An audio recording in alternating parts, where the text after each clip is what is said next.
DSC అభ్యర్థులను నయామోసం చేసిన రాష్ట్ర ప్రభుత్వం 25,000 ఉపాధ్యాయ పోస్టులకు నోటిఫికేషన్ను విడుదల చేయాలని బద్వేలు నియోజకవర్గ తెలుగు యువత జిల్లా అధికార ప్రతినిధి నేట్లపల్లి శివరాం డిమాండ్ చేశారు.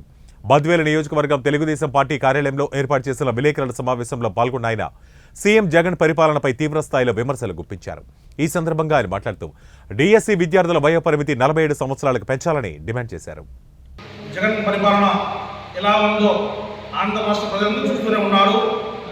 ఆ రోజు జగన్మోహన్ రెడ్డి గారు అధికారంలో రావడం కోసం యువత గొంతులు కోసి ఈరోజు ఆయన గద్దెనెక్కి ఆయన సీఎం కూర్చోన్నారు.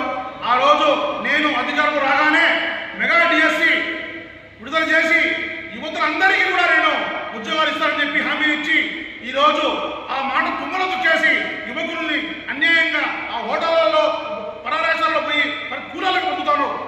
అందరూ టీటీసీ ట్రైనింగ్ తీసుకొని డిఎస్సి కోసం ఎదురు చూసి 4 సంవత్సరాల తర్వాత ఆయన మెగా డిఎస్సి అని చెప్పి ఈరోజు ఆయన 6,600 మాత్రమే ఉద్యోగాలు పోస్టులు వదలడం ఇది ఎంతవరకు సమంజసమని నేను సవాలు చూస్తున్నా. అందుకే మీకు ఖచ్చితంగా రేపు 2024 జరగబోయే సార్వత్రిక ఎన్నికల్లో యువత మీకు బుద్ధి చెప్తారని నేను ఈ మీడియా ద్వారా తెలియజేసుకుంటున్నా. రేపు 24లో చంద్రబాబు నాయుడు గారు సీఎం కావడం ఖాయం. మెగా డిఎస్సి వస్తానే మేము విడుదల చేస్తాం.